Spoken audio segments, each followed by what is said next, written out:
بسم اللہ الرحمن الرحیم۔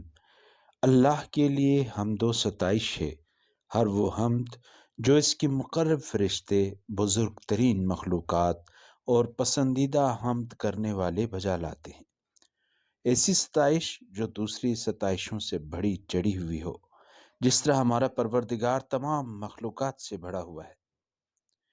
پھر اس کے لیے حمد و ثنا ہے، اس کی ہر نعمت کے بدلے میں جو اس نے ہمیں اور تمام گزشتہ و باقی ماندوں کو بخشی ہے، ان تمام چیزوں کے شمار کے برابر جن پر اس کا علم حاوی ہے، اور ہر نعمت کے مقابلے میں دوگنی چوگنی جو قیامت کے دن تک دائمی و ابدی ہو۔